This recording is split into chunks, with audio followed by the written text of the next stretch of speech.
우리 사회에 생생하게 살아있는 결이 다른 이야기 사생결담. 오늘도 우리 주변에서 일어나는 크고 작은 일들에 대해서 결이 다른 이야기 나눠볼 텐데요. 비상대책회의에 소집된 위원 소개해드리겠습니다. 임미애 의원 함께합니다. 안녕하세요. 안녕하세요.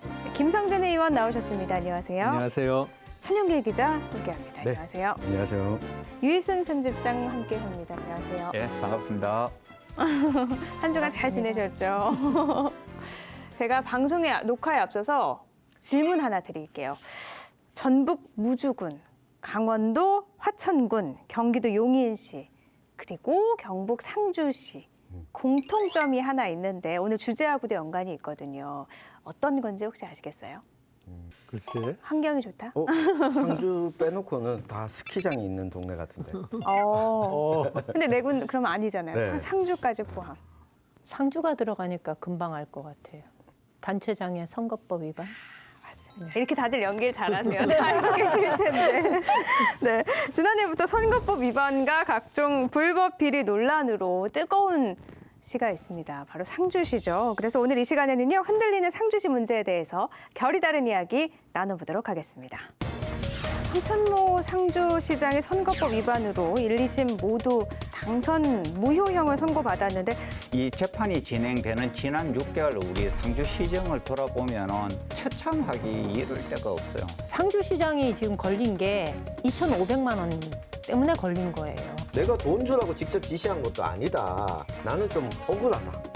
자기들끼리 싸움하느라고 정말 살펴야 될 행정이 제대로 하고 있느냐, 인사가 제대로 되고 있느냐, 또 시민의 여러 가지 편익 복지 문제들이 제대로 되느냐 하는 이런 뒷전에 가 있는 거예요. 이런 상주를 어떻게 혼돈이라는 아주 그런 쉬운 말로 정리할 수 있을까? 네, 흔들리는 상주시에 대한 유희순 위원님의 결담은요? 자업자득하겠습니다.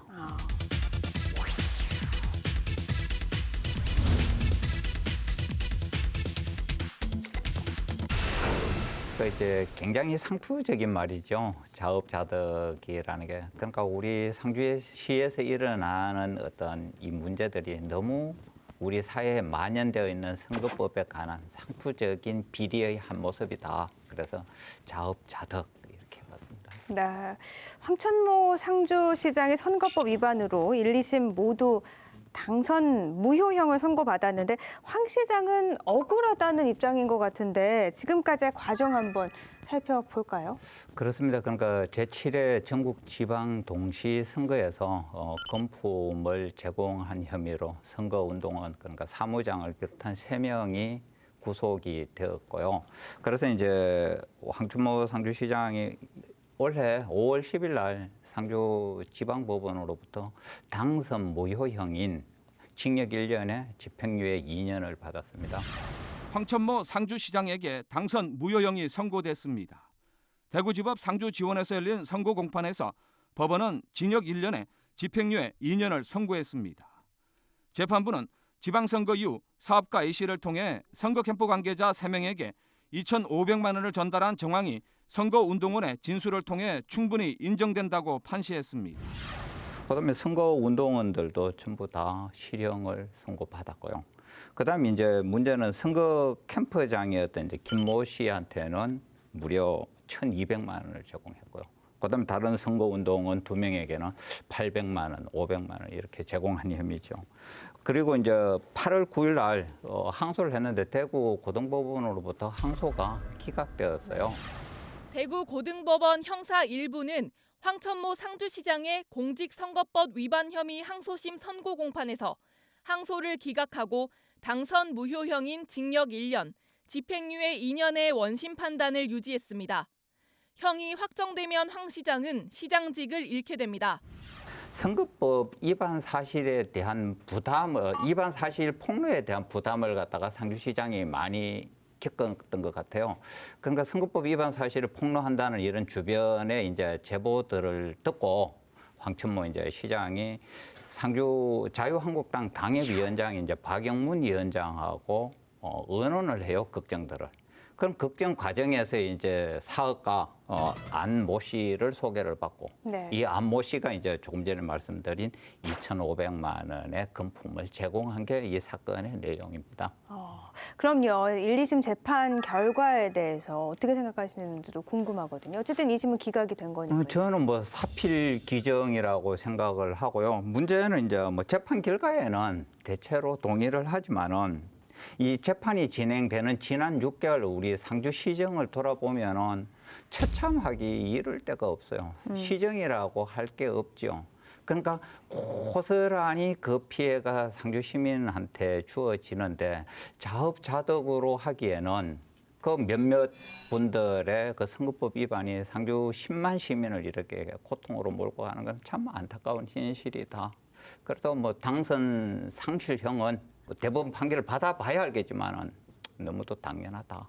근데 그 이제 황천모 시장이 억울하다 이렇게 얘기를 하잖아요. 판결문에도 보면 이런 얘기가 있어요.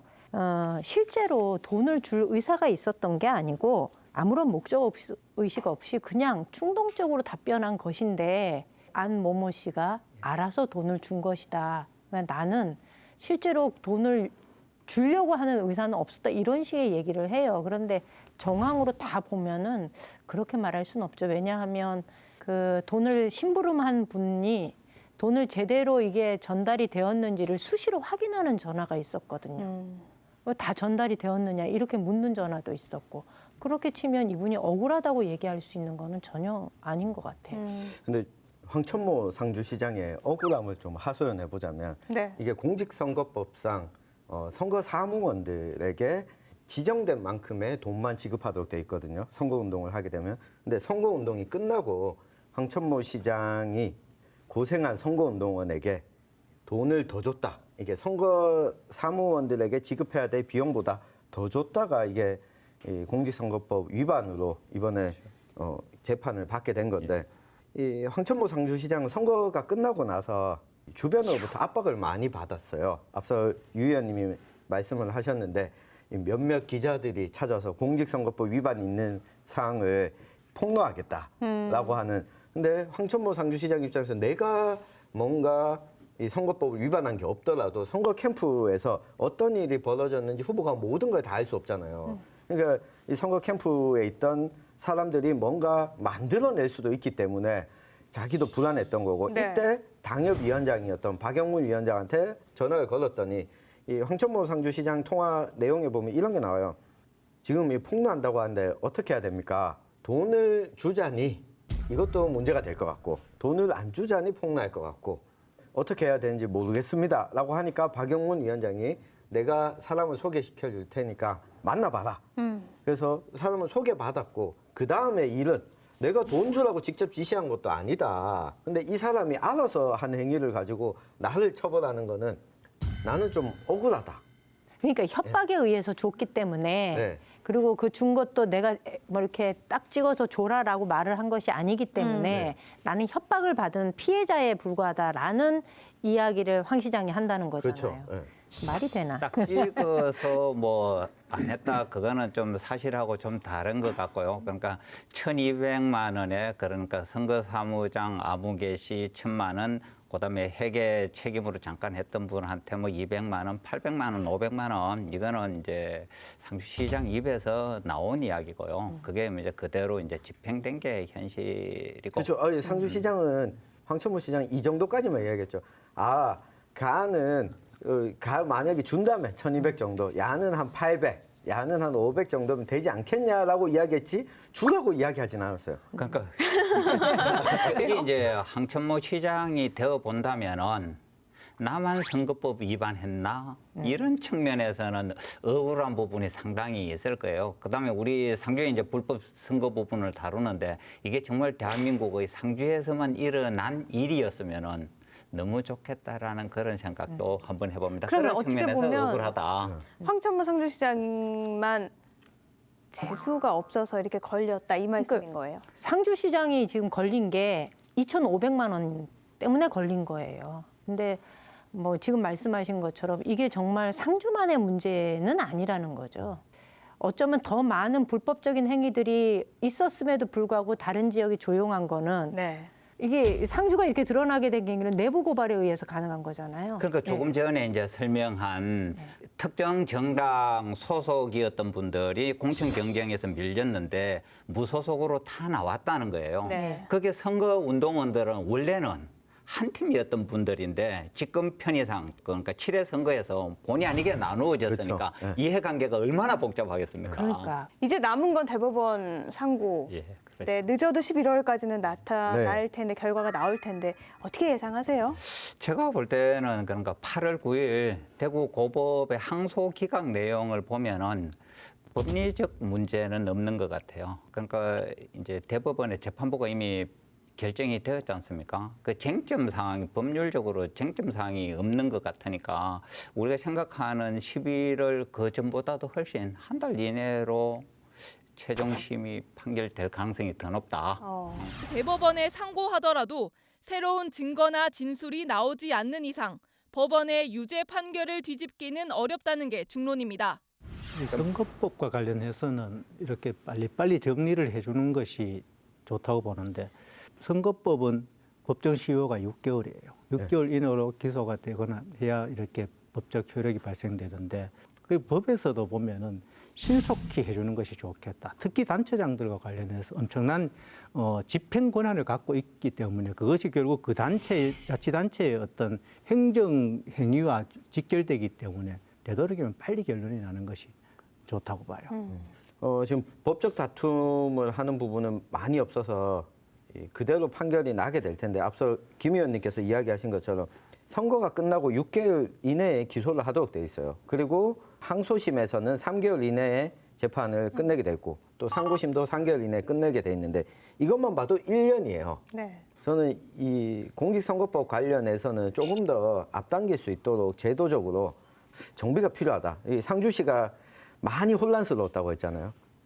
혼란스럽고 있고 지금 혼란스러워지고 있고 계속 혼란한 상태고 이게 1년 동안 시장이 어떻게 될지 모르는 상황이니까 시정이 제대로 굴러갈 수가 없는 상황이기 때문에 이번 계기로 해서 좀 공직선거법과 관련된 거는 조금 더 단축할 수 있는 제도적인 정비가 좀 필요해 보입니다. 지금 앞으로의 판결을 너무 하나같이 다 딱 예상을 하고 계시는데 네. 혹시라도 바뀔 가능성은 없는 거예요? 안타깝게도 별로 그렇게 보이진 네. 않습니다. 아직 판결이 나지 않았는데 네. 벌써부터 네, 알겠습니다. 씁쓸하네요. 흔들리는 상주시 문제에 대한 유 의원님의 결어 듣고 이야기 계속해보죠. 불법 선거로 그 직을 잃는 것은 자업자득이지만 그러니까 당신들이 주고받은 금품으로 시민의 한숨은 깊어지고 역사와 전통에 빛나던 우리 상주가 쪼그라드는 소리가 귀가 아프게 들리고 있습니다. 눈물이 납니다. 안타까워요. 빨리빨리 정리돼서 상주가 다시 거듭나는 그런 기회로 이번 불법 선거가 마무리됐으면 좋겠습니다. 그날을 위하여. 네. 오늘 팔도 이렇게 걷어붙이시고 아유, 할 말이 많으셔가지고 나오셨는데 계속해서 천 의원님의 결담 들어보죠. 네. 혼자만 잘 살면 무슨 재민겨.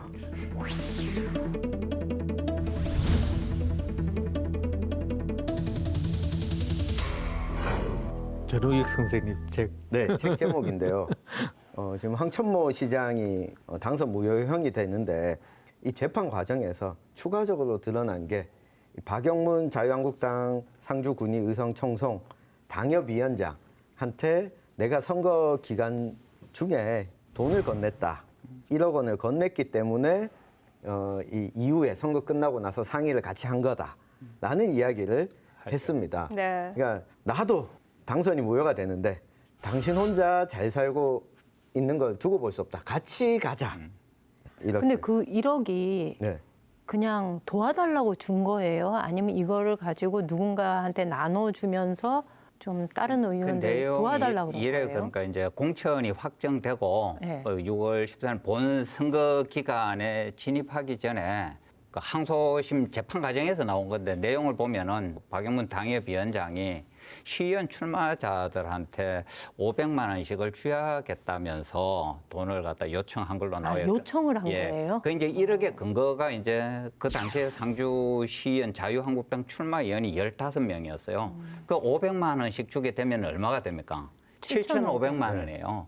그래서 이제 그 뒤에 선거운동원들의 폭로를 잃은 거에 이제 힘을 알리면서 황천모 시장이 2,500만 원이 그렇게 나누어진 게 내가 당협위원장 당신한테 1억을 줬지 않느냐 말이야. 그 2,500만 원 내가 쓰려고 한 거다. 그러니까 사업가 안아무개 씨하고는 전혀 관계없는 돈이 다가 되는 거예요. 이 돈이. 이제 좀 연결이 되네요. 정리가 됩니까? 예. 네, 1억을 줬고 예. 7,500을 500만 원씩 15명한테 나눠주고 나머지 2,500 갖고 그 문제를 해결해 달라고 요청을 한 건데 뭐 정상적으로 그렇게 이해를 해도 될 근데 이것도 문제가 되는 거잖아요. 되죠. 그렇죠. 그래서 이게 그렇게 투명한 게 아닌데 말씀하신 것처럼 나만 갈 수 없다. 해서 지금은 정말 같이 한 건데요. 그 내용이 법정에서 나온 그 내용이 사실이라면 선거법으로는 상주시 의원들이 돈을 받았다면 선거법상으로는 상관이 없지만 정치자금법상으로는 지금도 충분히 문제가 될 수 있는 이런 굉장히 이렇게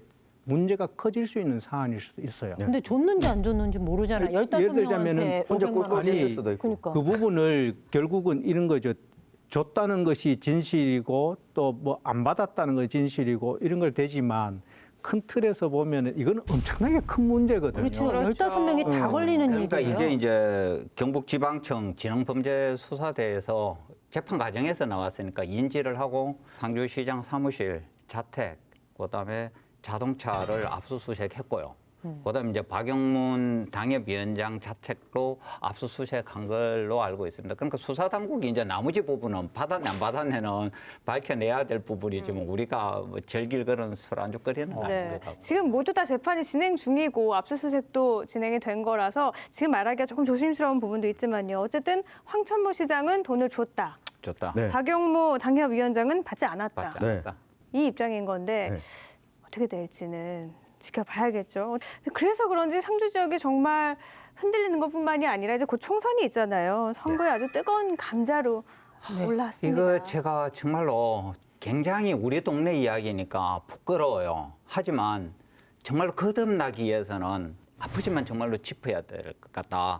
그래서 정리를 해보면은 20대 총선에서 김종태 전 의원이 선거 개시도 전에 돈을 돌렸어요. 그래가지고 20대 총선에서 당선자 중에 제일 먼저 국회의원직을 상실하게 되죠. 국회의원직을 상실해서 보궐선거가 일어나게 되고요. 그 보궐선거 결과 내는 자유한국당 김재원 지검위원이 당선되었습니다. 그러니까 보궐선거하고 한 달도 채 안 지나서 이제 지방선거가 치러졌단 말입니다. 그 지방선거에서 상주시장이 또 불법 선거 자금, 뭐 선거법 위반으로 지금 당선 상실형인 징역 1년에 집행유예 10월이 지금 대부분 판결만 남겨두고 있는 그런 상황 아닙니까? 그러니까 이걸로 또 끝이 아니에요. 축협조합장 선거에서 또 이제 후보자 김아무개 씨가 그 운동원을 통해서 돈을 돌렸단 말이에요. 그 양반 구속됐죠. 구속된 데다가 선거운동원 4명이 집행유예 내지는 실형을 받았고 그다음에 이 후보로부터 돈을 받은 무려 16명에 해당되는 조합원이 300에서 400만 원의 벌금형을 받았어요. 이거 같으면 괜찮은데 9월 23일 날 또 상주 법원에서는 상주의 서상주 농협이라는 곳이 있어요. 그곳에 이제 조합장이 선거운동원하고 금품 수수 문제로 또 심리가 열렸다는 거 아닙니까? 50만 원을 운동원 그 조합원들한테 돌리고 식사를 했다 이런 내용으로 이게 끝이 아니에요. 선거가 이 모양인데 여기에다가 보태면은 직전 상주시의회 의장이 그러니까 상주시의회 의장 재임 기간 동안에 하천법 위반으로 지금 교도소에 수감이 되어 있어요. 이런 상주를 어떻게 혼돈이라는 아주 그런 쉬운 말로 정리할 수 있을까? 참 안타깝고. 그러니까 지금 말씀하신 대로 하면 지난번에 상주시가 인구 10만이 무너졌다고 해서 상주시의 공무원들이 상복을 입고 출근을 했죠. 리본을 달고 출근한 적이 있었잖아요. 저는 진심으로 공무원들과 시민들이 가슴 아파하고 울어야 되는 거는 인구가 10만 무너진 사실이 아니라 상주 시민들의 시민의식, 그다음에 정치인들의 그 부도덕함 이런 것에 대해서 통곡을 했어야 마땅한 게 아닌가라는 생각이 좀 드네요. 일정 부분 동의되는 부분도 있고요. 그러니까 제가 이제 이야기가 길게 느려지는 것 중에 한 개가 이 정도 되면은 그러니까 조합장 선거를 제외하고 나면은 다 특정 정당의 후보들 내지는 사건들이 주를 이룬다는 거죠. 특정 정당에서의 어떤 선거법 위반이거나 문제로 보궐선거를 하게 된다면은 그 특정 정당에서는 보궐선거에는 최소한 후보를 내지 마라. 안 내는 게 도리다. 그런 얘기가 여러 차례 정치권 내에서 있었는데 예. 절대로 여의도에서 동의가 안 예, 되죠. 절대로 그렇게 하진 않죠. 예. 그리고 한 표가 아까 얼마나 유 의원님이 한 자리가 얼마나 네. 중요한데. 뭐 이것까진 괜찮은데 또 조합원 하나하나 얘기했는데 그것까지도 안 되고 사실 하나도 있어서는 안 된 건데 상주시는 워낙에 많은 문제들이 있어서 오죽하면 이 보궐선거에서 특정 정당은 나오지 말아야 된다 이런 얘기까지 하시는 것 같아요. 오늘 주제에 대한 천 의원님의 결어 듣고 이야기 또 계속 나눠보죠. 네, 이 선거 잘못하면 두고두고 시민이 피곤하다. 끝입니다. 더 이상 무슨 할 말이 있겠습니까? 네, 흔들리는 상주시 문제에 대한 임 의원님의 결단은요? 곡성이란 영화가 생각났어요. 아까 말씀드린 것처럼 이건 정말 상주 사람들이 곡을 해도 부족할 판이다라는 생각이 들었고요. 곡성에 나오는 대사로 제 결단을 할까 합니다. 무엇이 중요한지도 모름서.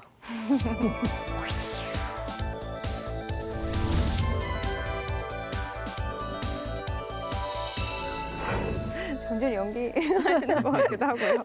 어색한가요? 이게 진짜 상주시 전체가 선거 후유증으로 몸살을 앓고 있는데 이게 다시 내년에 보궐선거를 준비하고 있는 사람들이 모두 다 또 특정 정당에 공천을 받으려고 지금 현재 한 시장 후보가 한 10여 명이 된다 그래요. 공천이 곧 당선이라고 하는 인식, 이 지역 정치 성향 이런 풍토 때문에 과연 이게 개선될 희망이 있는가라는 걸 이제 되물어 보게 돼요. 그랬을 때 저는 이런 상황이 너무나 안타깝기도 하고 정말 이게 무엇이 중요한지 모르면서 사람들이 다 이렇게 불나방처럼 이 특정 정당에 줄대려고 이렇게 나서는 거 아닌가라는 생각이 들어서 좀 안타깝습니다. 근데 한편으로는 특정 정당에 줄대려고 하는 이유는 다른 정당들이 상주에서 활동을 제대로 안 했기 때문이죠. 그러니까 다른 정당의 후보가 나오지 않았던 거고 그 정당으로 가지 않았던 것이기 때문에 저는 이게 특정 정당에 줄 서는 행위가 특정 정당의 잘못으로 낙인 찍어서는 안 된다. 근데 또 이제 이런 측면의 비판도 저는 맞다라고 생각을 해요.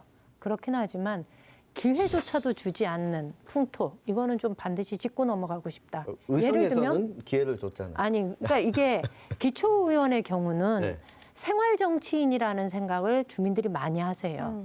그런데 정치인이다 이런 느낌을 그렇게 많이 안 갖는 거죠. 근데 국회의원 선거만 하더라도 또 단체장 선거만 하더라도 그렇게 생각하지 않거든요. 그러니까 공천이 곧 당선으로 연결되는 경우가 많고 아무리 지역에서 정말 바닥에서부터 다져온 사람이 있다 하더라도 선거 과정에서 이 사람들이 재기하기가 어려울 정도로 민심은 철저하게 외면을 하는 경우가 많다는 거죠. 그러니 젊은 사람들이 사실 다시 도전을 하기 굉장히 어려운 게 대신 현실입니다. 이런 것도 있어요. 우리 이렇게 선거 제도가 있은 이후부터 여러 차례에 걸쳐서 숱한 감옥행이 있고 벌금행이 있고 전국을 시끄럽게 만드는 그런 사건들이 있었음에도 불구하고 어쩌면 출마자의 의식 또 유권자의 의식들이 아직까지도 제자리에 있다.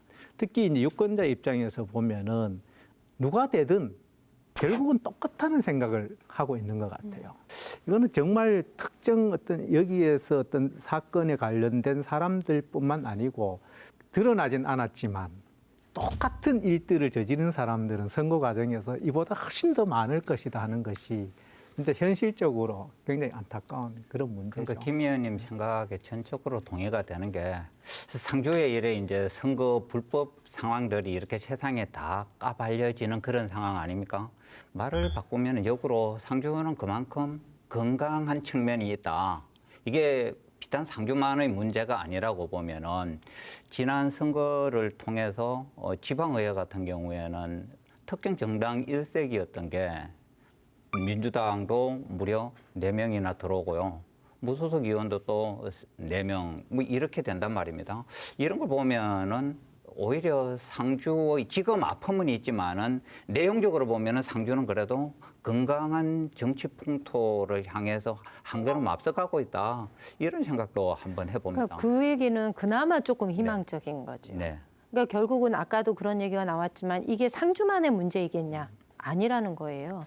전국의 모든 지방 정부에서 이런 일들이 선거를 앞두고 비일비재하게 일어나는데 그럼 왜 다른 지역은 드러나지 않느냐?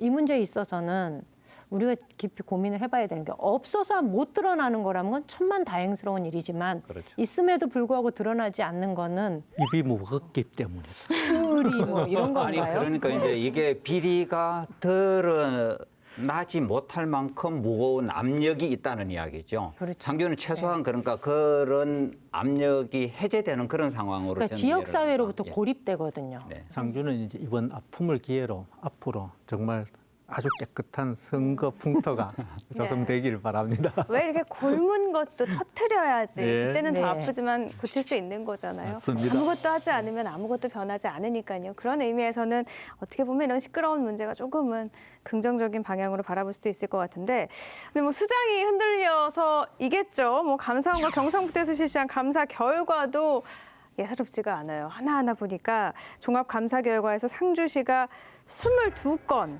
처분 요구를 받았는데 이 항목을 보니까 정말 많더라고요. 그래도 큰 거 몇 개만 좀 짚어볼까요? 경북에서 이렇게 경상북도가 지난 5월 달에 상주시에 대해서 종합감사를 실시했죠. 네. 종합감사는 대체적으로 5년 주기로 이렇게 정례적으로 하는 종합감사예요.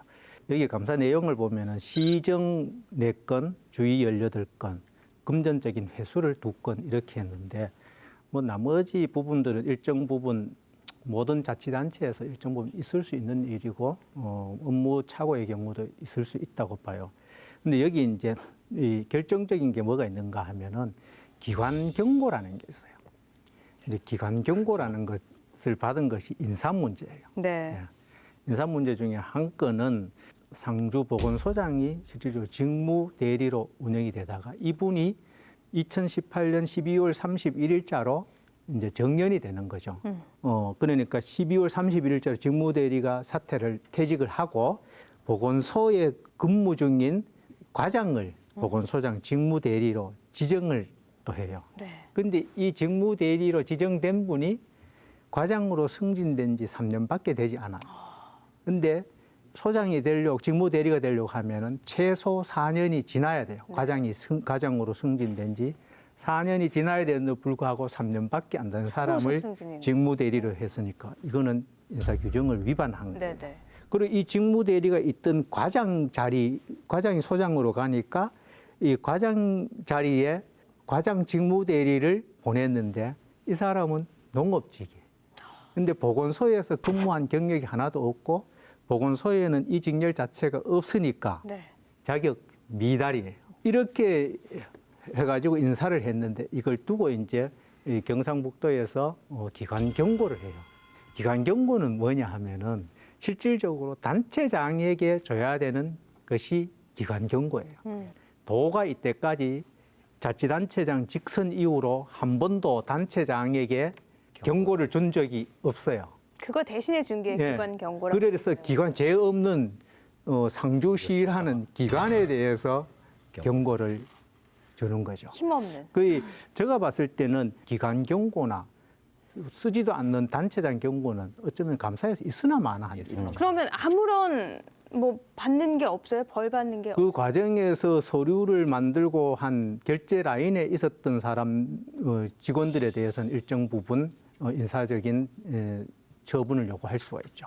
그러니까 저는 이걸 감사 결과를 보면서 아쉬웠던 것 중에 한 가지가 이 주의나 시정 조치하고 나면 단체장이 인사 과정에서 얼마나 잘못했는지 좀 낱낱이 밝혀내야지. 그게 아니면 이 과정에서 지시를 받고 일을 했던 공무원들만 그쵸. 사실 인사 점수에서 불이익을 받게 되고 시장이 업무상으로 인해서 자기가 잘못한 업무 때문에 남이 피해를 받게 되거나 또는 자기가 직권을 남용하게 됐다면 저는 이게 법적으로 그러니까 고발 조치를 도가 좀 할 수 있어야 된다고 보거든요.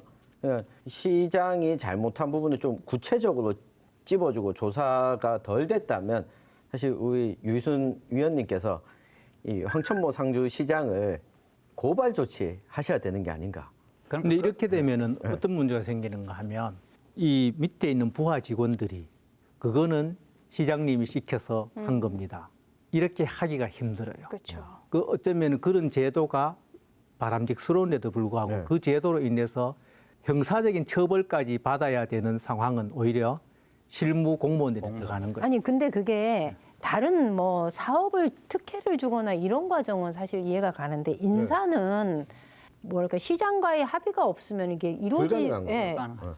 전혀 불가능한 일인데 모든 책임을 이게 밑에 그 행정직에서 그러니까 진다는 게 인사에 너무 대한 웃긴 규정이 거죠. 있는데도 불구하고 그러니까 이제 우리 지방자치단체장 그러니까 뭐 시장 군수 도지사 이런 부분들이 무소불위의 일에 실력 행사를 하는 부분이 법적 제도적으로 이 양반들의 위법 불법 행위에 대해서 제어할 방법이 거의 없어요. 선거법이나 금품 수수가 아닌 이상은 대부분 다 그냥 패스해요. 제가 아는 범위 내에서는 그렇습니다. 맞아요. 이런 제도적 미비를 그러니까 결국 우리 시민이 똑똑해야 되는 또 숙제로 돌아오는 거죠. 저는 뭐 결국 이걸 견제할 수 있는 거는 시의회다. 기초의회한테 권한을 좀 더 줘야 되고 지금 가지고 있는 권한으로도 저는 충분하다고 보거든요.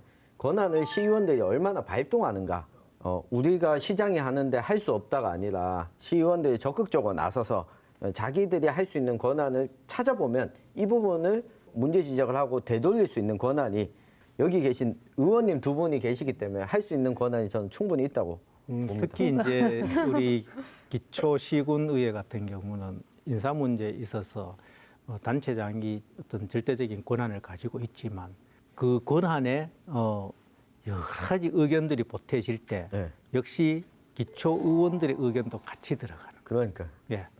그래서 승진 명부 서열 순서대로 승진되는 것이 아니고 그 어떤 배수 안에 들면은 그 중에서 누구든지 선택할 수 있을 때 의회에서도 그 인사 결과에 1.5 영향력을 미쳤기 때문에 강하게 맞아요. 제시를 못 하는 거예요. 그러니까 지금 말씀하신 게 정확한데요. 그러니까 의회하고 의논을 해요. 일반적으로 이렇게 명단을 갖고 와서 이러이러합니다라고 의장하고 하는 경우도 있고 이제 해당 상임위의 의원들하고도 의논을 해요. 그러면 뭐 3배수 내에 들어온 사람 중에 밑에 있는 사람을 위로 올리기도 하고 아니면 뭐 바꾸기도 하고 이런데 따라서 지금 말씀하신 것처럼 하면 의회 역시 이 문제로부터 자유롭지 못하다라는 얘기를 할 수 있는 거고요.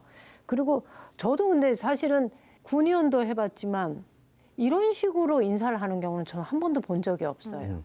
그러니까 어떤 강심장이길래 이렇게 인사를 했을까라는 생각을 하는 거죠. 이게 보건소라는 하나의 기관을 그렇게 인사로 조직 전체를 막 문란하게 만드는 경우는 굉장히 보기 드문 이거는 경우예요. 자세히 안 봐도 드러나는 거니까. 네. 그러니까 그래서 저는 좀 더 나가서 이야기하면 이 보건직렬에서 일하는 직원 수가 많지 않잖아요. 이거는 상주 시의원들이 저는 반성해야 된다고 봐요. 그러면 시의원들이라도 눈을 똑바로 뜨고 크게 뜨고 시민들을 위해서 내가 좀 뭘 해보겠다. 그게 아니면 이게 설명이 좀 안 돼요. 이 지침을 일단 그런 제스처 정도만 취해줘도 네. 조금 그러니까. 이 어떤 네. 법에 네. 또 인사 규정에 어긋나는 일은 네. 좀 사라질 그렇죠. 이 거예요. 부끄러움은 이제 상주시 기관 경고이기 때문에 상주시에 남는 거잖아요. 네. 네, 이미 의원님의 결어 듣고 이야기 나누죠. 숙제는 맨날 시민들의 몫입니다. 씁쓸한데 흔들리는 상주시 문제에 대한 김성준 위원님의 결담은요? 엿사세요, 엿사요.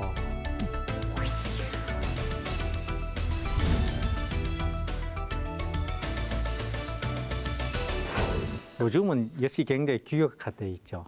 들어 이렇게 각설이 하시는 분들이 팔지만 통에 탁탁 담아갖고 가격이 딱 탁 돼 있죠. 네. 정해져 있는데 우리 어릴 때 보면은 정말 엿장수 마음대로 마음에 드는 아이가 오면은 좀 더 탁 네. 아 주기도 하고. 정말 그랬어요. 네. 정말 쉽게 말해서 왔다 갔다 그럴 때 엿장수 마음대로 한다 그러거든요. 예.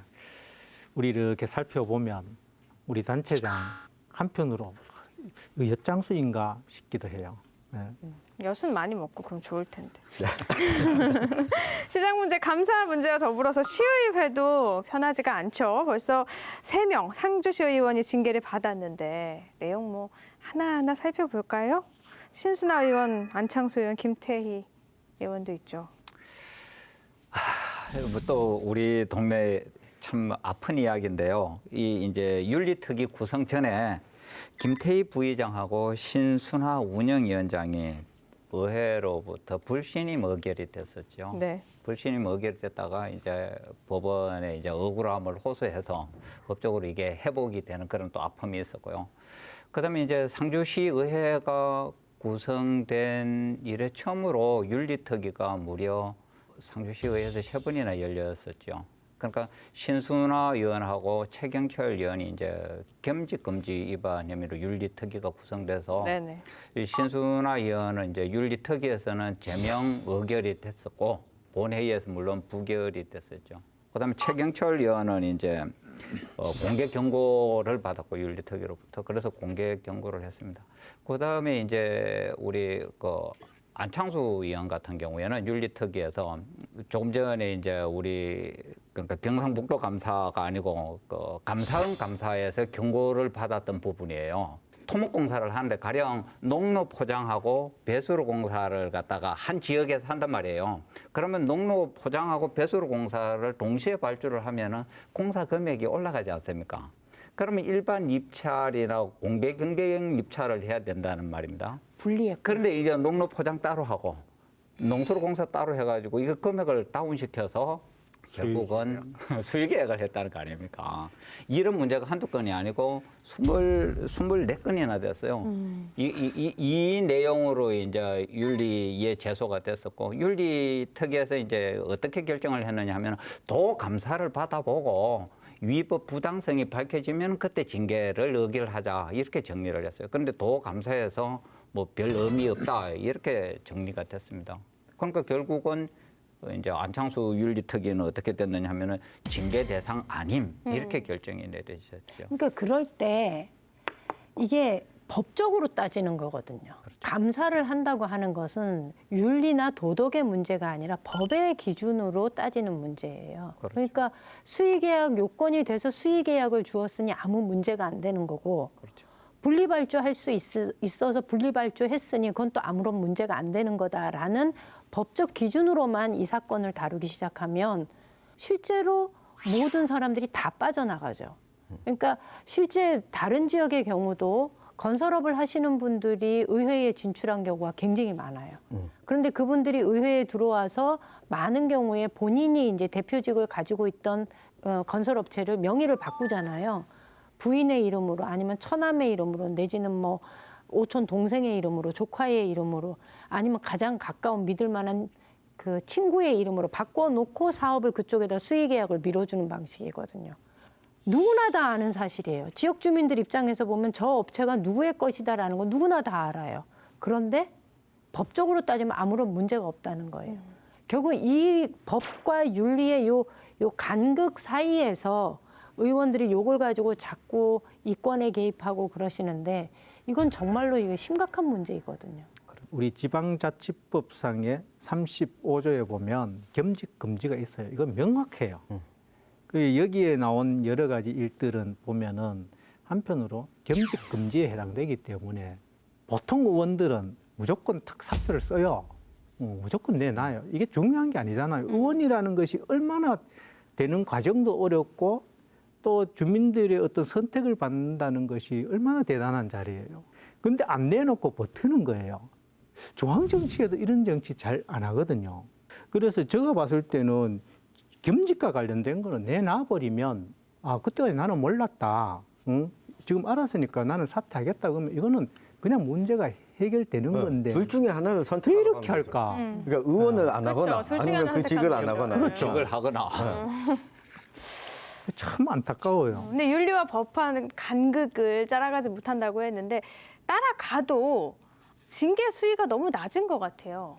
그렇죠. 그러니까 우리 자치단체장이 그렇게 무소불위의 권력을 휘둘러도 특별하게 현행법으로는 대안이 없듯이 마찬가지예요. 의회 같은 경우에도 똑같은 그러니까 뭐 의회에서는 자치단체장을 보고 무소불위의 권력을 휘두른다고 하는데 일반 시민이 보면은 의회 또한 자치단체장 못지않은 그런 권력을 휘두르고 있다. 근데 아니 의회 제가 이래 봤을 때는 이 윤리위원회에는 자유한국당의 신순단 의원이 위원장이고, 예, 예. 그죠? 자유한국당이 5분, 민주당이 2분. 대신 의회 구성이 된 걸 보면은 무소속에 있는 분들이 또 이렇게 의회 전체 의장단을 구성을 하는 이런 형태로 가 있는데 결국은 윤리특위가 자주 열리는 것은 뭔가 하면은 일에 대한 사안이 정말 심각하고 중요하다기보다는 뭔가 의원들 어떤 의회 전체 구성원들 간의 갈등에서 비롯된 거다. 그렇죠. 그런 경우가 많다는 거죠. 지금은 상주시 의회가 그런데요. 그러니까 5석을 차지하고 있는 게 자유한국당입니다. 그러니까 10석을 차지하고 있는데 나머지 그러니까 무소속하고 민주당 해봤자 7명이거든요. 그런데 이제 의장부터 해가지고 운영위원장까지 의장 단위 전부 다 무소속과 민주당으로 구성되어 있습니다.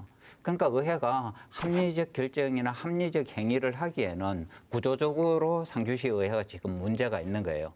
그러니까 일어나지 않아도 되는 문제들로 이렇게 에너지를 쏟고 있으니 아까 이야기한 네. 행정사무감사나 예산안 심사가 제대로 할 여가가 없는 거예요. 문제가 밝혀지더라도 정파적 이익으로 완벽하게 줄이 만들어지는 거예요. 자기들끼리 싸움하느라고 정말 살펴야 될 행정이 제대로 하고 있느냐, 인사가 제대로 되고 있느냐, 또 시민의 여러 가지 편익 복지 문제들이 제대로 되느냐 하는 일은 뒷전에 가 있는 거죠. 이나마 상주시에는 이해관계가 아주 복잡한 관계로 작은 문제 하나하나들까지도 상주 시민들한테 다 알려지는 오히려 건강한 모습을 보이고 있다.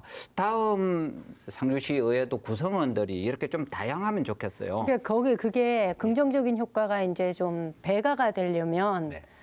협의를 해야 되는 거죠. 네.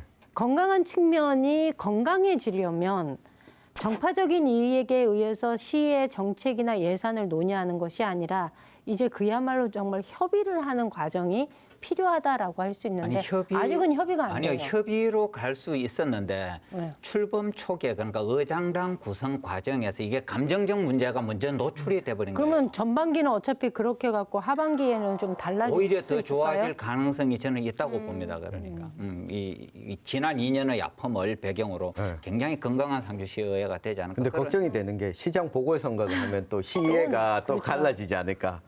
제가 볼 땐 그럴 것 같아요. 경선 과정에서 이 후보와 저 후보에 이렇게 각각에 붙어 있는 뭐 다르죠. 그래 더 어려워지지 네. 않을까. 네. 조그만한 희망을 찾았는데 그걸 양쪽에서 또 이렇게 확. 아, 죄송합니다. 네, 죄송합니다. 아니 계속 저희가 지금 구조적인 문제 얘기하고 있는데요. 한국은 또 학연, 지연, 혈연. 특히나 이 좁은 곳에서는 어쩔 수 없다라고 다들 생각하고 있잖아요. 그래서 기초의회를 아예 폐지해야 된다.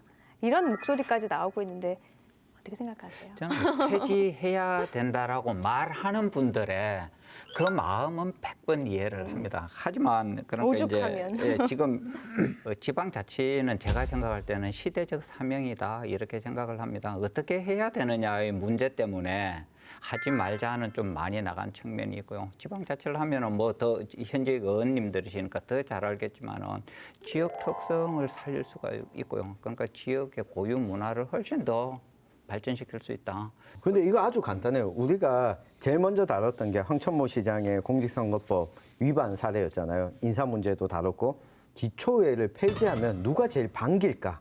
누가 제일 시장. 좋을까? 시장이죠. 그럼 시장이죠. 네. 시장만 좋아지는 일을 네. 시민들이 하자고 하면 결국 시장의 비리를 눈 감아 주겠다가 되기 때문에 이 부분은 꼭 생각해 주셨으면 좋겠어요. 네, 마무리로 김 의원님의 결어 이어가죠. 권한이 있으면 거기에 따르는 책임이 있습니다. 내가 권한이 있다는 이유로 그걸 함부로 또 우리는 같은 편이라는 이유로 그걸 함부로 휘두르면 엿장수와 다를 바가 없죠. 우리 시민도 마찬가지고 또 선출직 단체장이든 지방의원이든 각자의 영역에서 이 지역사회를 바르게 공정하게 또 이렇게 이끌어간다는 그런 의식이 빨리 자리 잡아야 된다. 예. 네. 오늘 흔들리는 상주시 문제에 대해서 이렇게 결이 다른 이야기 쭉 나눠봤는데요. 네. 마지막으로 상주시의 가장 먼저 해결해야 할 문제는 무엇인지, 또 상주 시민들의 신뢰를 회복하기 위해서는 어떻게 해야 될지 한 말씀씩 좀 해주시죠. 그 흔들리지 않고 피는 꽃이 어디 있겠습니까? 경북만 놓고 보면 상주는 양호한 편이에요. 저기 영천은 전직 시장들이 대부분 구속되는 일에 청도도 선거만 하면. 그러니까 한편으로는 상주시의회가 함께 이 문제에 수면 위로 드러났다는 것은 견제 장치로서 의회가 작동하기 시작했다고 보거든요. 그런 측면에서 이 상주시 의회에서 이번 과정을 거치면서 남겨진 과제는 저는 상주시 의회의 역할을 찾는 게 가장 중요한 과제라고 보여집니다. 저는 흔들리는 상주시 이럴 때 상주 시민들이 흔들리는 게 아니다라는 이야기를 유희순 위원님이 하셨는데 동의해요. 그리고 시민들이 흔들리는 게 아니라 정치권이 저 지역 전체를 어지럽게 하는 건 사실이다라는 생각이 들고요. 저는 내년 보궐선거 있을 때 좀 이제 주민들이 탈중앙 정치화 했으면 좋겠다라는 얘기를 좀 드리고 싶어요. 여전히 정치에 있어서 중앙 정치에 목매어서 지역의 중요한 것들을 놓치는 어리석음은 범하지 않았으면 좋겠다라는 얘기 하고 싶습니다. 저는 이렇게 세대 교체가 급격하게 이루어지고 있는 공무원들로부터 희망을 봐요. 힘들겠죠. 대신 공무원이 제자리를 지키고 행정을 바르게 하고 때로는 상사의 단체장의 부당한 지시에 용기 내어 저항한다면 오히려 더 빨리 바뀔 것이다. 계속해서 순종해 나간다면 잠시는 변할지 모르지만 그것을 순종하도록 요구하는 사람들은 변하기가 어렵다.